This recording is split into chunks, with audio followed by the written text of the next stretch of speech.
I also,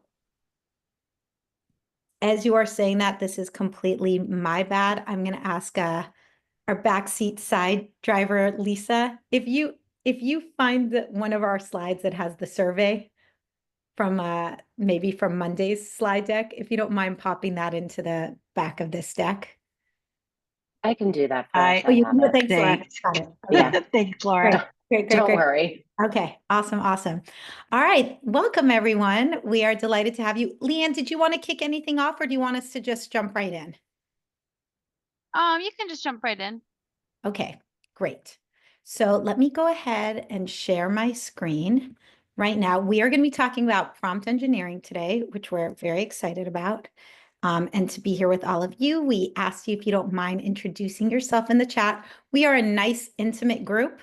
So please jump in with any questions or comments. This is your workshop, and we want this to be as helpful for you as possible. So I'm gonna, before I even go into like the full overview, I'm gonna turn it over to my lovely colleagues and co-presenters, Laura and Jackie, who will also do some framing. Laura. Thank you so much. And again, thank you to all who are here with us live. I know it's always hard to find time to learn during the day, so we appreciate you. And we also want to welcome the folks who are going to watch this on the recording. Thank you again for making the time to learn about prompt engineering. But my name's Laura Ogando. I serve as an instructional technology specialist with DIIT. Supposedly I support Manhattan, but really the work is citywide. So, I'm here to help you with all of your digital citizenship needs. And that's really because I started my work in the classroom. I was a special educator in a self-contained classroom when I first started. And I realized that technology was the entry point for so many of my students. So with that, I knew I needed to help them be safe. And that's really what started me on this journey. And I'm just really happy to continue to be part of this work. And now with AI, I think it's just shown us all the more why DigCit is so important and why we need to bring this work to our students and also for ourselves. So I'm super excited to be here and walk you through some of this. But I'm going to pass it over to my colleague Jackie so that she can introduce herself. Good morning, everyone. I am Jackie Patanio. I'm the Executive Director of SPMP and the Tech Director in Staten Island. Also, as Laura said, I'm Staten Island based, but I'm also citywide. I am Lisa's colleague as well. Really excited to be here to talk about AI prompt engineering and really where it falls within digital citizenship, because we know that they go hand in hand and always need to be mindful of everything that we're doing in an online space, especially now as AI is evolving. Excited to be here, and I'm going to pass it back to Holly. Great. Thanks, ladies. So my name's Tolly. I'm a former classroom teacher with New York City Public Schools and a current parent. I love librarians. I've worked in a number of different school districts, and the librarians were always my favorites. I also really love guidance counselors. So anyway, happy to be with you all today. I am from Common Sense. We are a nonprofit organization. We've had a partnership with New York City Public Schools going on 15 years as your digital citizenship resource. I'm guessing many of you are familiar with digital citizenship. If not, no worries. We're going to touch on it, but we will drop that link in the chat too. We have lots of workshops on that, and we are always available to answer any questions. I think I speak for the team when I say digital citizenship is our first love, and AI literacy, and as we're talking about prompt engineering, that all comes from that foundation. So I know we say we have about an hour. We're going to try to keep this to like 45 minutes right now. We want to make sure there's a lot of time for questions and interactivity as we're going through. We're going to define what AI is, generative AI. We're going to talk about when it's helpful to use it and when it's not, and what are some suggestions and how we can use it the most effectively as possible, really looking at different kind of prompt structures. And of course, we're going to talk about responsible use, because that's what we care about. Does this match your hopes for today? If there's anything else you wanted to touch on, feel free to unmute or put it in the chat. Here was more background on Common Sense as I was sharing about us. But just so you know, our team really lives in the education division. We do have a ton of research, which we're about to share. And if you're interested in advocacy, we do a lot around holding big tech accountable. Our goal overall is to make media and technology work for us to give us a sense of agency, and that certainly extends to AI as well.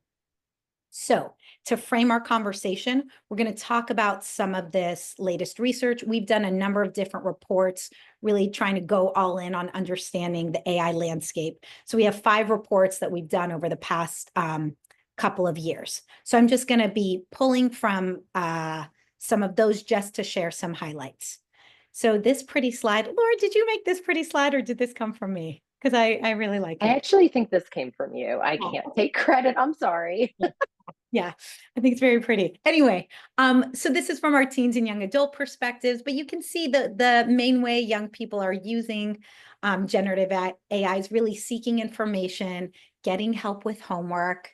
I think the making pictures or images, there's a real drive here around the creative piece, and of course, like brainstorming ideas.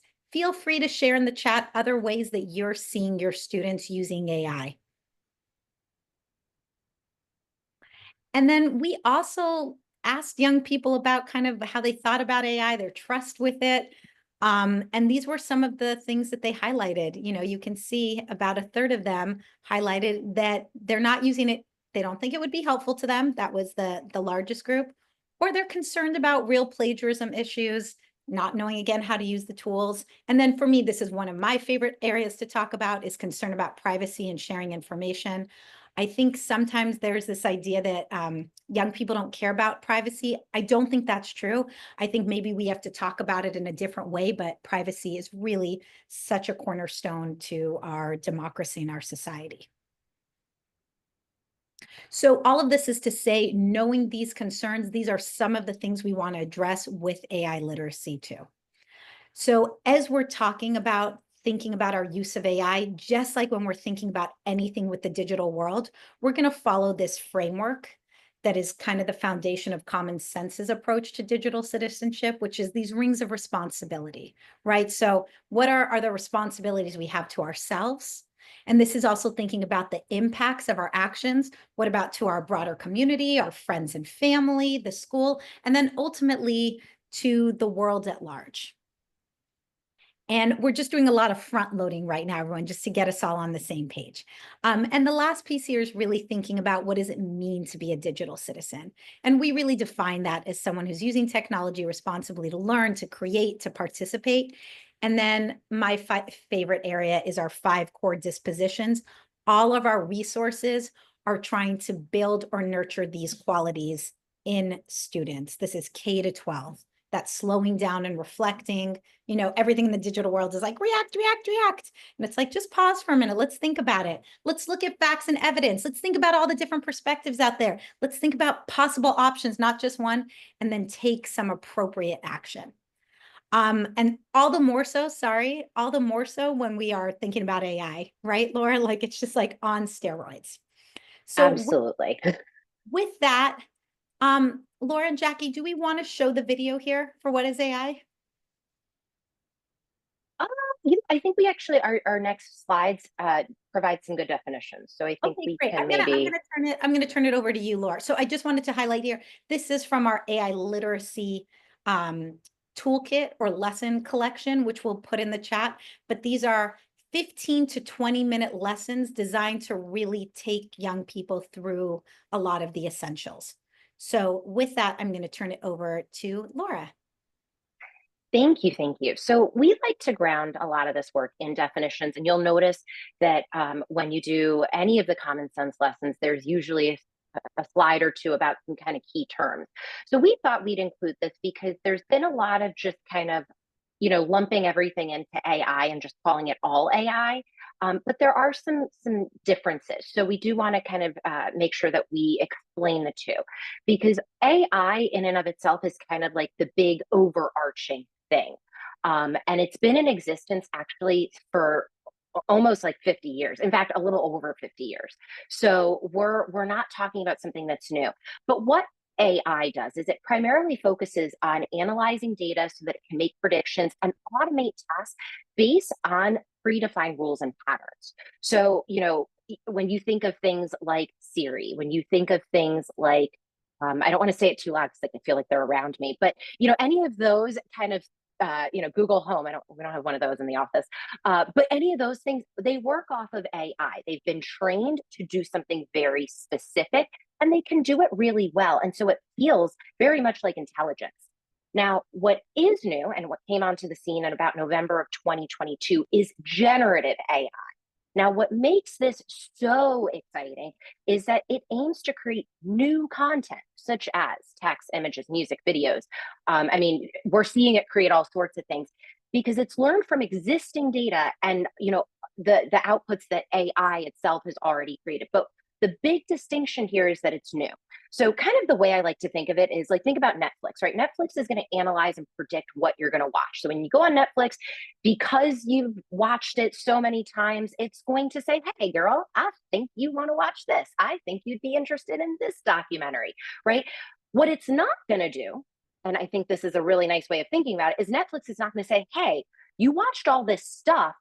I'm hoping to create this documentary that doesn't exist and doesn't exist for anybody else, but here you go, it's tailored for you.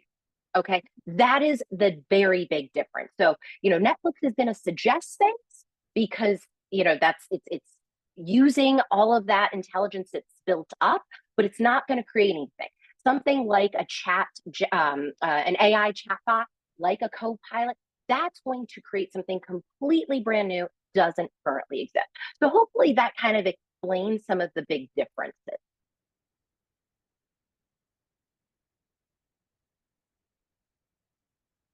I'm going to keep it with you for a little bit, Laura.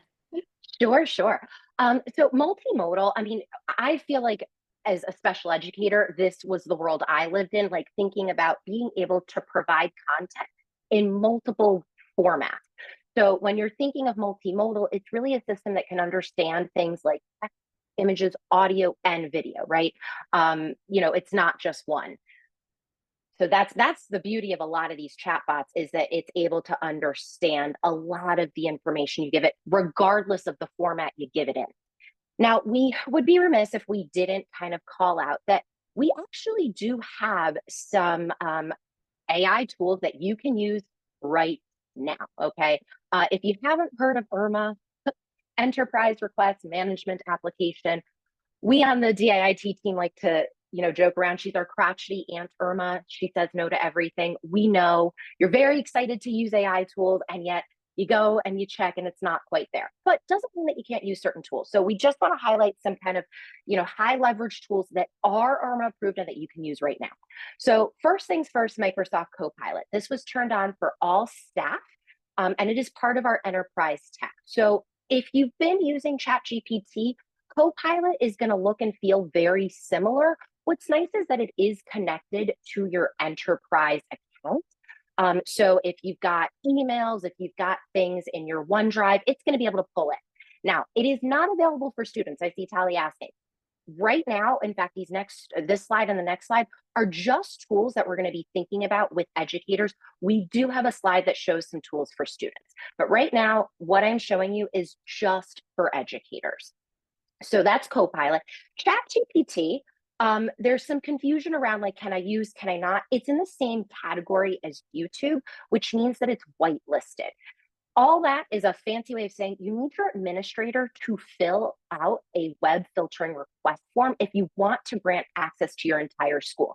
Now, some administrators, they tend to get a little weary. It's like, ooh, do I really want to turn this on? I don't want to. I'm not sure. You don't need to, because what's really nice is that Google Gemini was just turned on. So, between Copilot and Gemini, you've got two pretty strong AI chatbots that are going to be able to kind of do that same work that ChatGPT would do for you. But do know that it was just turned on. And again, if you're someone that has a lot in, say, your Google Drive, you're more of like a Google person, then Gemini is really going to be helpful for you. The way I like to think of it with these tools is if, one is not necessarily better than the other. It's really thinking about the task at hand. There are times where I'm going to use Copilot because I've been shared on, say, a Microsoft Excel sheet. And the tools like Google and Microsoft don't play nicely with each other. So I tried, I'll take a Google sheet, I'll put the link in, and Microsoft's like, I can't read that for you. No. And Google will say the same thing. about things shared from my SharePoint or, like I said, a different file. So use the tool that makes sense. You know, it's interesting. And Laura, you were at this session. Laura and I heard two high school librarians from Loudoun County Public Schools in Virginia share earlier this week about a fantastic library murder mystery lesson that they did, like completely using AI. And at the end, the two librarians were kind of sharing, this is informal, just like their takeaways from using these three different tools. And I think they were saying for them, they found Copilot was like really helpful as a thought partner.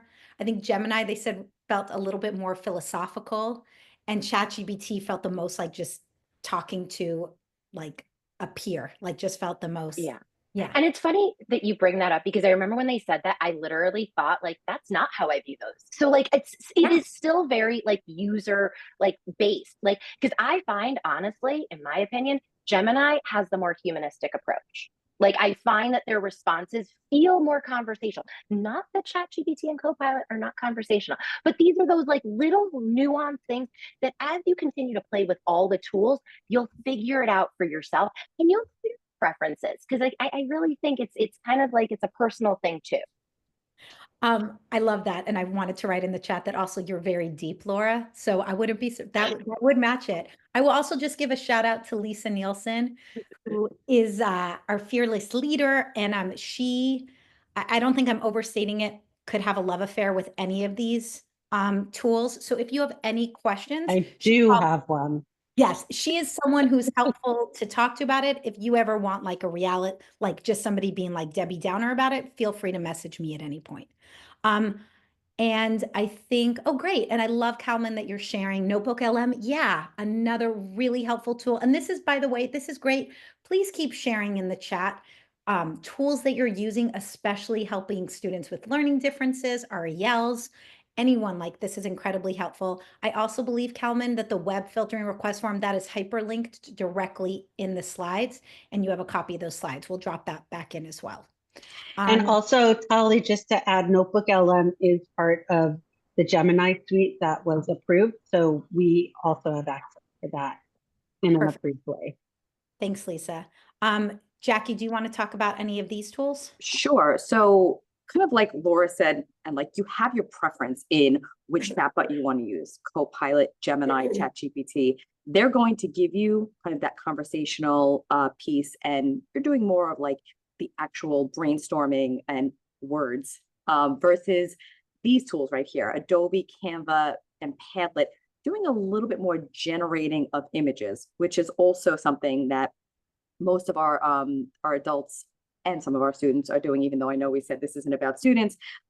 When it does come to students, this is generally where they wind up falling. But Adobe Express, you know, it's free for us, for staff, for students, and it's one of the tools that we highly recommend that is being used. Obviously, ERMA approved. We're going in through Teach Hub, easy single sign-on. You have the ability to generate those images, remove backgrounds, and translate content. So this is one of the items that we would suggest using when it comes to kind of doing that creation. And there's also, I think you create templates on there too. You can create templates on there now. I've actually generated coloring book pages. Super cool. I've taken an example of a coloring book page from a website and I uploaded it to Adobe and told it to give me, use this theme to provide me a baseball Christmas coloring page. I can't tell you how fantastic this came out, but it really kind of lends itself to the creativity for the teachers who are now generating these templates, right? Same thing with Canva. It is free for all staff, but you have to access it through the Clever portal. So there is a process where you kind of have to have your school input the names of everybody. And then once that's done through the Clever portal, which we can help you with. I think the page is hyperlinked. The educator page gives you more information. You're able to go on there, create free. You could do slides, AI slides. However, I'm going to talk about Laura for a moment because, you know, some people like to sort of start from scratch or just do their own kind of graphic design. But if you really want to, you have the ability on there to do that AI generated slide piece for yourself. But again, to each their own. Padlet, probably one of the best. I could say hands down, my favorite tool. Generates images, you have audio, you have interaction. Definitely, probably top on my list. It is not free, it is freemium. But again, if you're investing in something and you're thinking about how you're using AI, this is one of the ways to go. So again, to each their own. But this is all the ERMA approved in terms of generating graphic images. And I think the last slide. I'll go to the next one. I'm Go wondering ahead. if anyone in the chat can share if you've used any of these, how you've liked using them, or anything where you're like, I tried this, it didn't go well, so I pivoted in this way. That's super helpful for you to either share in the chat or to unmute as we put up the next one. Yeah, go ahead, Jackie. And last but certainly not least, we have our AI tools for generating lessons. I believe Magic School actually runs on the GPT platform. However, it has targeted prompts that are built into it that help generate lessons and do specific things for educators. So that's why we have, it is a freemium product. You do have to pay for it. But again, one of those things that if you decide that it is worthwhile, use it, bring it to your principal, see if they'll purchase it for the whole school. If it's something that's going to maximize time, because that's the other thing. We're maximizing our time. We're looking for productivity tools. Your Way is similar in that as well. It connects with our Google Workspace. It is a freemium product, but both of them side by side do the exact same thing, creating lesson plans. They support with IEP help, creating choice boards, but really allows you to differentiate and scaffold for your students. It takes so much time out of the planning process. Remember, the humanization is there though. We're never, ever, ever just taking what comes out to us. We're looking at it and we're kind of breaking it apart and putting in our own input into what's needed. So Can I ask a question about that? So as we're talking about, like, even going back to the ones that are like, you've got the enterprise accounts for something like IEPs with like Gemini, can you put in PII, or do you still need to avoid PII? Sorry, personally identifiable. I will say this, these tech companies have been telling us that it's safe. I do not agree. And, this is where I push back. Both the reps from Copilot and Microsoft, I should say, and Google have said, these are safe spaces. It's been turned on at the enterprise level. It's safe. They keep saying it's safe. But I go back to, best practice. And best practice is you don't put PII into any one of these chatbot, things. You just don't. So my thing is, can you use it for an IEP? Yes, but you really ought to keep things generic. You can, if you want to, like, I'm thinking back to my special educator days, you want to put in the plot. Okay, fine, but remove the student name, remove any of the OSIS stuff. Like, I know that they're telling us it's okay, but it's just best practice, because I also want to remind folks, you probably don't discern when you're using things for personal versus for work. So just a good habit to always keep, right? Like, don't give these things PII. Yeah. That's just, I think, best practice. That's super helpful. And I will share, and any of you who may be parents in the DOE, I've definitely gotten notices about data breaches in my kids' information being shared. So that's super helpful. Thank you. Okay, I think this is our last one. These are the only two tools, right, Laura and Jackie, that are approved for student use? I mean, I don't want to say the only two tools. These are just like, when we looked at like kind of the more popular ones, I think these tend to be popular for student use. Because remember, everything we're showing you, like, there's actually more. If you go on if you go onto the EdTech portal and you go to the vendor compliance part, which is where you can look up to see if a tool is ERMA approved, there are tons of tools. This is literally not an exhaustive list.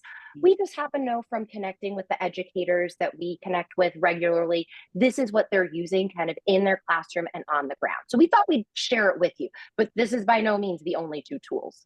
There's no, and everything, more. Right, and everything has it baked in. So like if you're using Kami, right? Kami has an AI component baked into it, and students could possibly use it.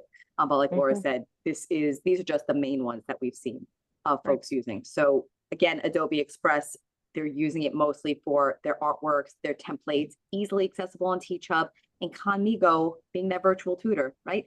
It's right there. It connects to Google Classroom. It's personalized for them, and it's completely free. So that is the other caveat to this, because when you're using these tools, a lot of them are not free. Having it free is a huge, huge help.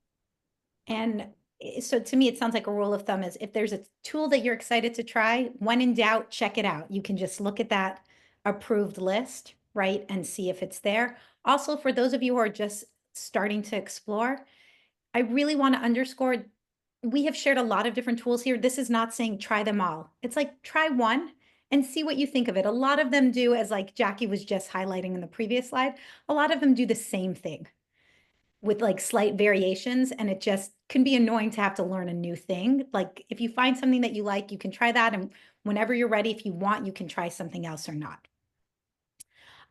So I guess on that note, we're gonna kind of shift now into actual prompt engineering. That's what we think about. What is the input into our generative AI tool to create the output that we want? And I love this little asterisk. Laura, can you speak to us about this asterisk? Absolutely. So, look, we know that there's a lot of Gen AI tools. We just went through some of them. We know that it has the capability to do so many things. But we also want to, in the vein of common sense and thinking about those dispositions and slowing us down, right? We want to say before you go and hit the prompt and like type in the thing you're going to type in, ask yourself, am I the expert in that topic area? One of the reasons you might ask this is because if you're not the expert or you don't have a solid enough foundation in that particular topic, you're not going to be able to verify the information that the AI chatbot spits out to you. And we know that it's biased. We know that it sometimes produces inaccurate information. You've heard of those hallucinations, right? So that's why if you're not necessarily the expert, an AI chatbot's probably not a good place to go. A search engine might be better, right? A search engine is going to give you content that already exists. It's not generating something new. And I go back to that because think about it. Secondly, to share this information with the chatbot. We just talked about that in terms of those IEPs and what you should share, what you shouldn't. So, again, keep in mind when you're entering in that prompt, what are you entering in? And is that information safe? Last but not least, and I really think this is a really big question, why am I even using AI for this? Like, what is my goal? Like, what is my purpose? Why is this tool the best tool? Why am I not just doing a Google search? Why am I not generating something on my own and then maybe feeding it into the chatbot to spruce it up, right?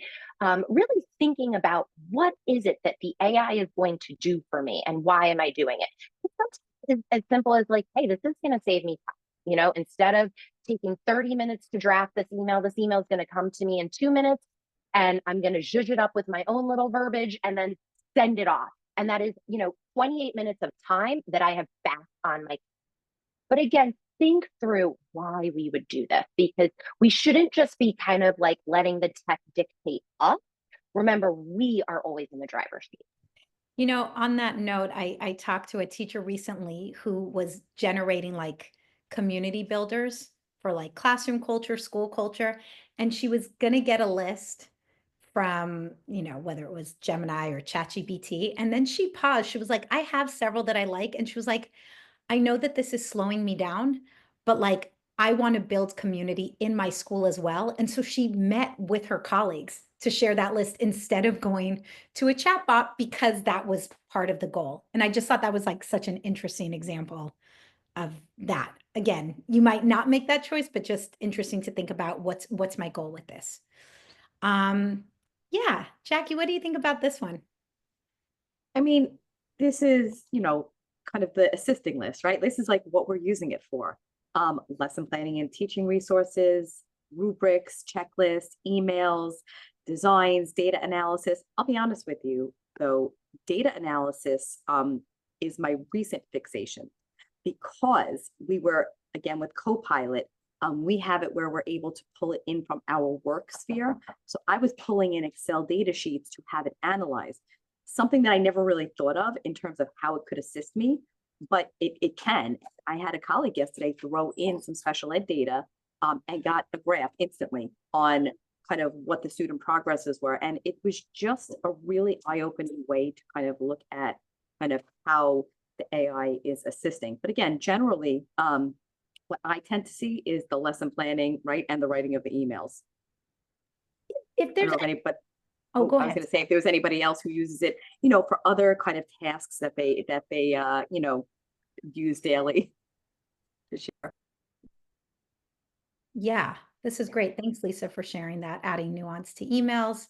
Again, I would echo that. There's a lot of, I find myself that I don't necessarily need it to always make the whole thing.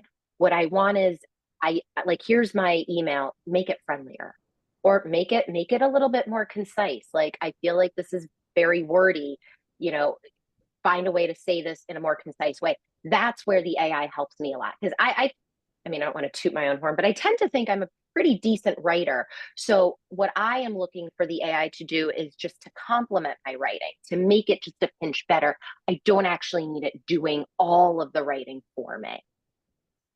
and yeah, please share in the chat any ways that you're using it or finding it helpful. And I also want to say, if like to Jackie's example about the data analysis, if you're like, oh, that sounds great, I'm not totally sure how I would do that. Like, what does that even look like with the inputting there? I don't think we're covering that today, but Jackie and Laura, there's other PDs, right? Where you're showing people that Yes. specifically. Okay, and I think we can. And we're gonna we've actually, our team has been talking internally. You know, we feel that we're at the place right now where a lot of the PDs that are going to come for the next school year are going to be in this like 201, 301 format. A lot of what you've seen lately is like what we call 101. It's the basics, right? Like, what is AI? We even this PD today, like, what is this prompting business? How can we prompt better? You're going to see, particularly for next school year, we're going to dive even deeper. How do you do that data analysis? What information is that going to give you, and how can you make instructional decisions based off of that? So yes, stay tuned. There's so much more to come. Great. Thanks, Laura. Yeah, and thanks, Kalman, for sharing that in the chat too. Okay, great. So I feel like this is the controversial slide, right? And we were iffy on whether to include this or not, but this is also definitely like not set in stone. Again, this is our team kind of thinking it through. But we do want you to be weary of using AI for certain things. And it's not to say you can't use it at all, but just kind of reconsider how heavily you rely on the AI for things like feedback, for generating those report card comments, and for writing those parts of a student's IEP. We've already kind of hinted, you need to kind of tread lightly. One, you know, it's just, we have to be careful about PII, but more importantly, you know, anytime you're thinking about, you know, a task that requires knowledge of a particular person, anytime where you're providing kind of like that really kind of like individualized feedback, that's not be the best time to use AI. Now, it's again, not to say you can't. I think there are ways to do it. I was recently in a session where what I saw was an administrator who had all of their notes, their feedbacks that they wrote while they were observing a teacher for their observation. They uploaded all of their notes and said, you know, can you analyze my notes for me so that I can then provide feedback? That Okay. So again, think about how you're using it. And again, this is not to say don't use it at all. It's just to be more mindful, because what I think we don't want is for just all of that stuff to be generated completely through AI. And I think that was our fear, right, Jackie? Like, just where being mindful that it should have that human touch, that Exactly. teacher touch. Mm-hmm. Great. Thank you.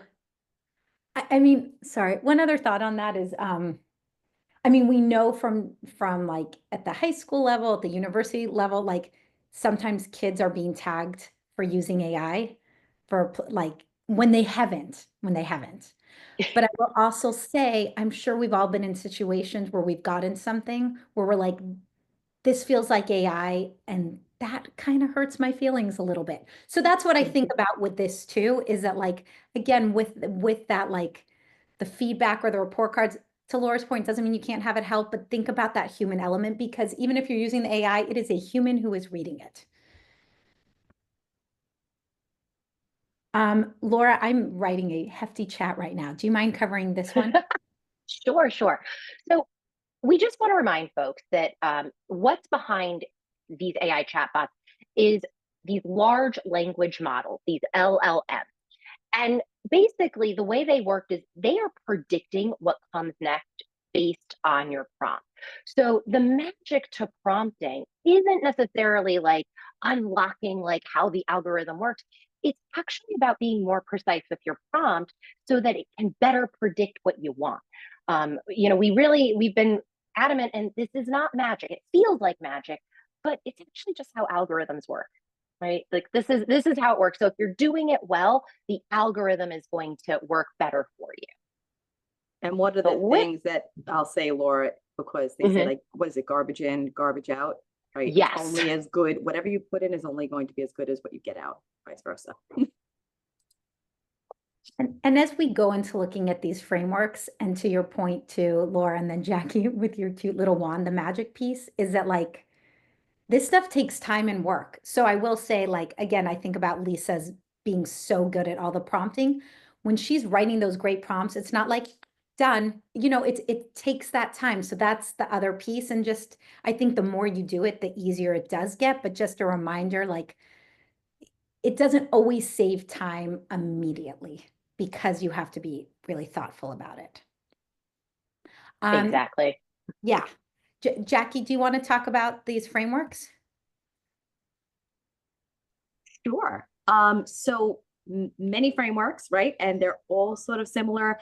They're different acronyms that kind of get you to the same point. They're designed to be able to kind of give you the optimal results, right? You're not just going in there willy-nilly, like I just said now, garbage in, garbage out.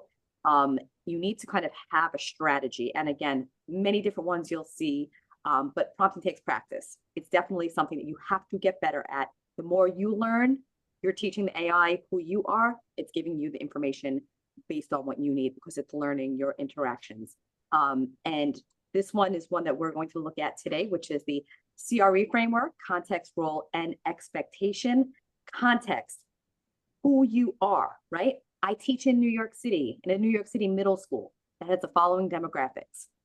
Again, you're using that as a prompt. It's like Mad Libs, right? You can just take that and input whatever your role is and your demographics, what you teach. The role is you're a high school special education biology teacher. And then what is the expectation? Write a 30-minute biology lesson plan that includes hands-on time. Now, this is going to be your first iteration. You're going to then decide once the prompt comes out, right? Is this what I needed? More than likely, that first go around is not going to be the last iteration of it. You're going to have to go in and give it more specific feedback either on the context, the role, or the expectation. So again, one of the frameworks that you'll see, there's no right or wrong answer in which one you decide to use, but this is a real quick and easy one to be able to keep when you're talking to your AI. And that's actually something else that I learned. And I think, Laura, we've talked about this, Holly, introducing yourself to the AI and saying good morning, being polite to it, does actually have an impact, I'm told. So we want to make sure we're, kind of engaging with it as if, a good morning and please and thank you. So funny. I didn't realize that I did that too. I think I just naturally, because I really talk to it the way I would talk to an assistant. And so I say things like, could you please? And I didn't realize until afterwards, like someone pointed it out to me and I'm like, oh, well, maybe that's why it's so friendly to me because I speak to it in a friendly way. I don't know.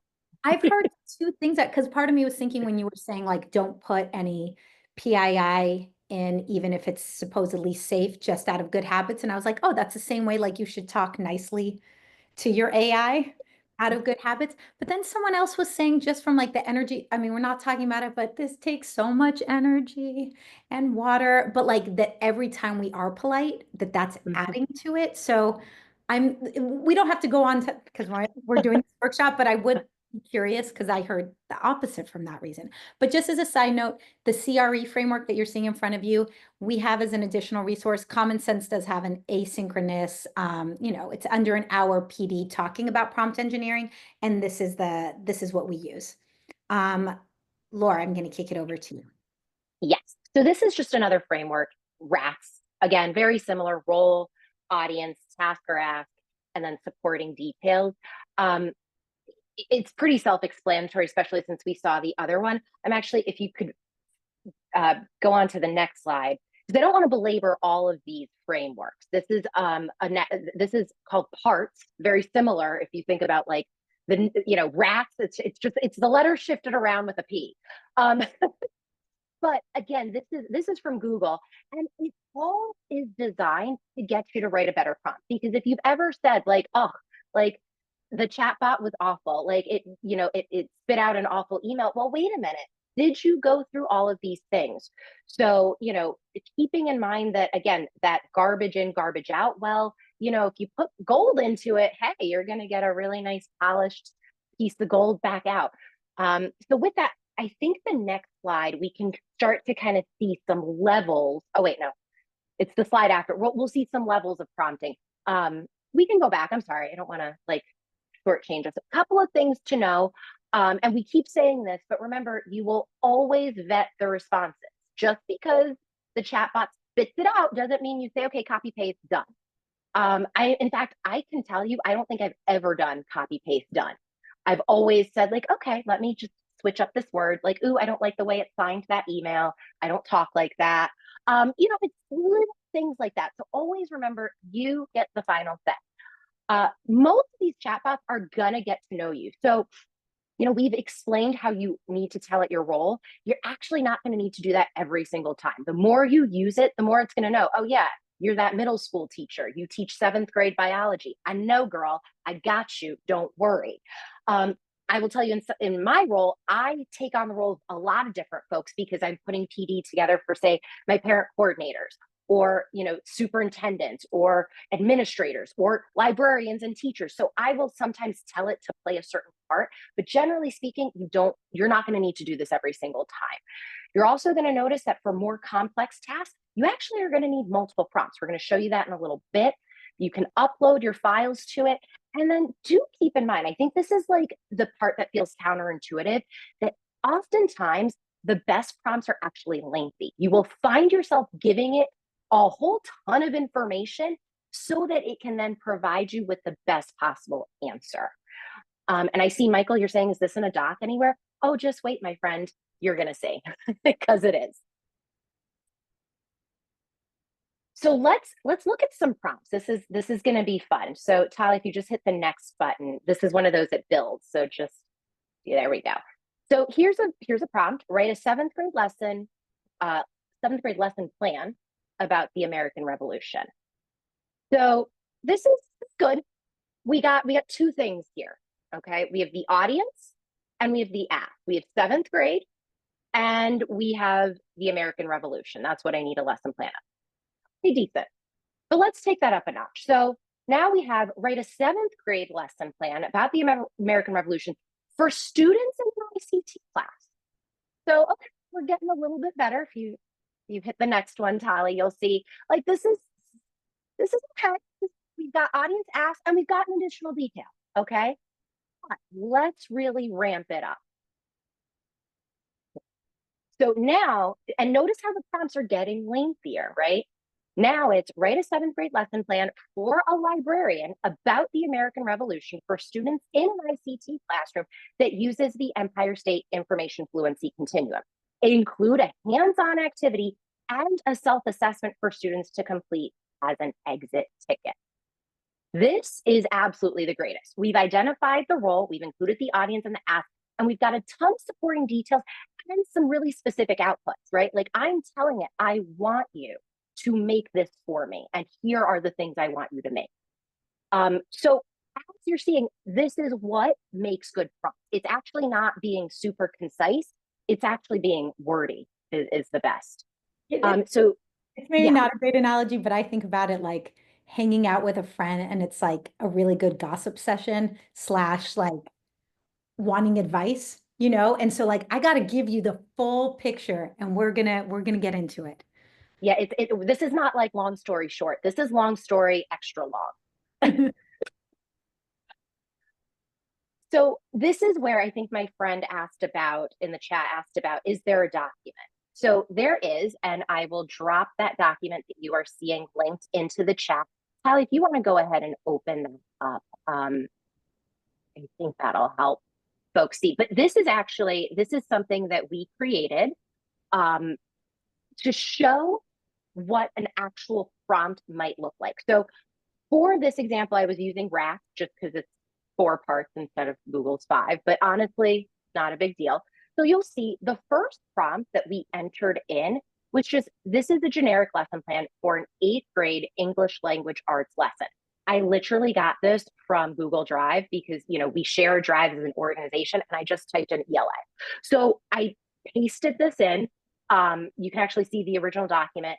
I pasted all this in, and then what it did for me is, because this is always what's going to happen, is you'll just feed it something and it's like, oh, here's a summary. So Tally, if you scroll a little bit, you'll see Gemini's output. You got to keep scrolling. This is a long lesson. There we go. So here's Gemini's output. So it's like, oh, this looks like this. Here's some thoughts and observations. So I didn't even ask it to do all this, but Gemini's like, hey, in case you wanted it. All right, great. So I've given it this prompt. Now I'm going to give it a second prompt. So if we keep on scrolling, now I'm saying, take the lesson plan that I just inputted and create a completely new lesson plan that a New York City librarian could deliver that follows the Empire State Information Fluency Continuum. So now I'm giving it something very specific. And I went ahead and just kind of highlighted so you can see which part of the RAS is in what part of the prompt. But now it's like, oh, all right. So I'm going to take this lesson plan and really adapt it for a librarian to kind of piggyback. And I'm telling it to use a specific framework. This is where like the magic starts to feel real, because I know that as librarians, you use the ESIFC. And if you're thinking about how I, align what I know is happening in the classroom to the framework that I have to use, this is something that AI can absolutely help you with. So as you see, it's giving me some different sessions to do. If I were actually using this in the classroom, I would absolutely then put my hands all over this and say, okay, like, wait a minute, give me some, because I noticed what it spit out. Give me some modifications, give me some things for students that might have IEPs. If I were teaching in, say, a population that I knew there were a lot of English language learners, I might say, can you provide some resources for my, ENL population or MLL population, whatever we're calling them these days.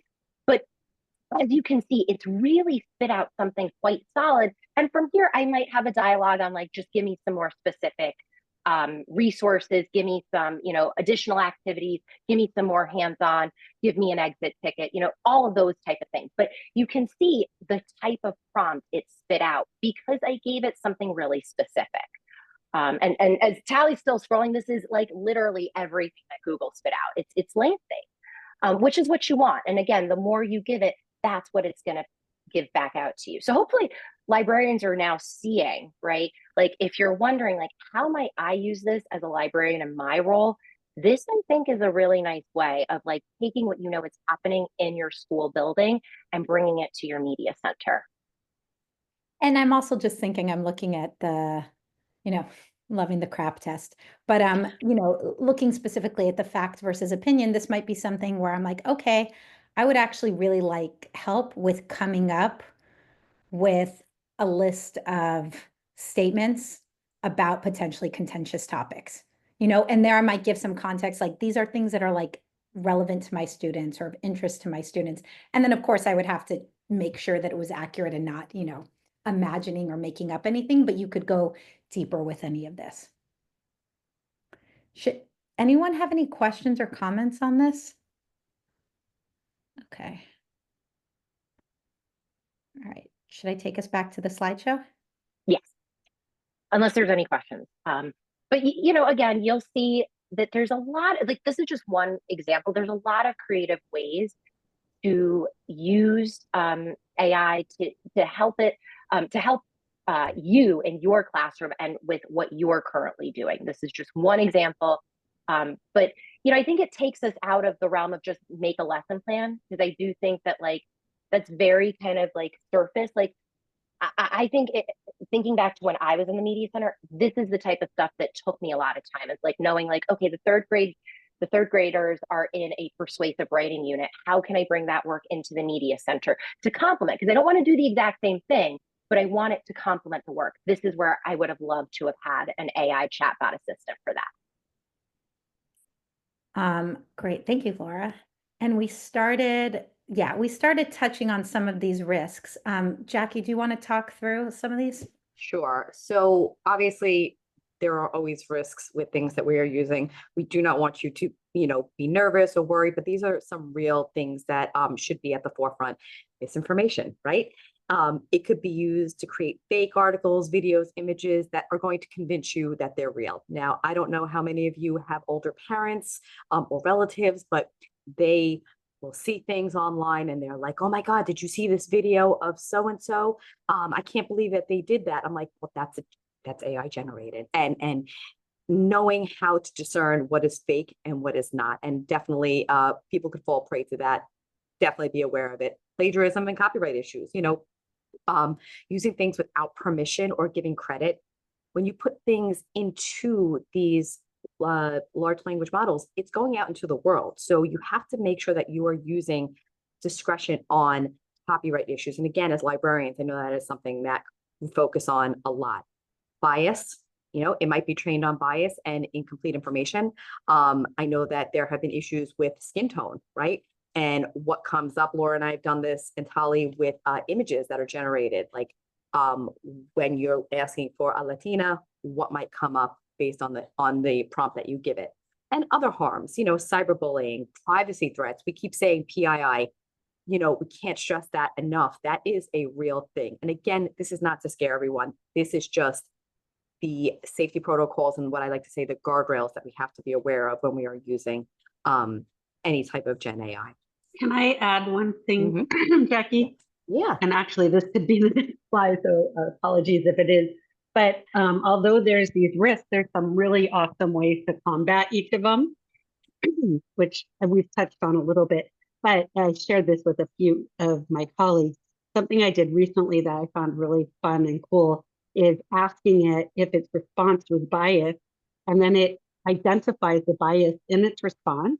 And then I said, please give me a response that addresses these biases. And I did that about 3 or 4 times to try to get something that helps alleviate that. So that's one of the ways to address that particular concern. Yeah. I also want to say with some of the misinformation or as they call it, hallucinations, if you are like generating a list or content, you have to have some things that are accurate. So that's what I think can sometimes make it a little tricky and just kind of underscores being like the human in the loop and like looking at it. And these are all things to talk about with our students. Like, what are the strategies we do and use? Sorry, Tali, I wanted to just say, you made me think of one other thing. But Laura and I actually, our jobs earlier in our career were librarians. And when I first started, people, including adults, would cite Google as their source. I think a really important thing for librarians to know how to do is to help students understand how to cite AI when it's their source. And that's a really important role for all of us, and especially librarians. Nice. So we started off talking about digital citizenship, and we are going to end by talking about digital citizenship. As a side note, we have workshops focused specifically on like our AI literacy collection. We have workshops talking about, how we address a lot of these risks in addition to what Lisa just highlighted. So if you are interested, reach out to us about that. We're going to drop in the chat. We do have a free curriculum, K through 12. We are about to update our K to 8 lessons to have a very nice scope and sequence of 2 lessons per month that are each 20 minutes. So I think really nice to integrate into library. Here is our lesson collection to give you a quick overview. While these say, I think we're only with middle and upper grade librarians here today. But just as a note, even though this says 6 to 12, this is actually okay for 4 to 12 for some of these. And I would say starting at 7 is when you want to stick with the middle high school range. And then we can't leave our families behind. We have a lot of resources for families, and actually Common Sense is partnering with Day of AI, and we are about to release a family engagement toolkit with videos to share with parents and caregivers that has also a lot of fun and easy to access activities. And then we reference some of these PD courses. These are asynchronous. And also for those of you who are watching this recording afterwards, you do get CTLE credit, right? Even if it's after when you watch a recording. All right, Leah? Not for our PDs, No. no. Okay, No, sorry. Sorry, just disregard. people here. You If you're here get today, CTLE you'll get for CTLE credit, but not if you're Okay. watching the recording. But if you take these basics ones, you can get CTLE just from that. Who wants to talk about the on-demand courses? Sure. So we also have some on-demand courses available to you. For folks who don't know, WeLearn is a completely asynchronous kind of library of PD that we have on all sorts of topics. So I will drop that link into the chat, but you can find topics on things like generative AI, on digital citizenship, on even tools like DocuSign. So if you're like, wait, we've been provisioned DocuSign, I don't know how to do that, there's a WeLearn course for it. And yes, I learn, you learn, we all learn. And we also have partnered with some of our kind of vendor partners to provide additional training. So again, I'll put that link into the chat of where you can get free classes from Adobe and Google. And I think with that, that brings us to that survey. So we'll drop a link into the chat for the survey, but this is what allows Common Sense to keep all of their resources free. You know, Common Sense is an amazing nonprofit, but they're nonprofit. So please take the time to fill that survey out for us, because it ensures that not only are the resources free, but all that amazing research that they do, that's all part of it. And unfortunately, that takes money to do. So please, please, please fill out that survey. It's literally less than a minute. And no, it is not the CTLE survey. It is very much the Keep Common Sense Resources Free survey.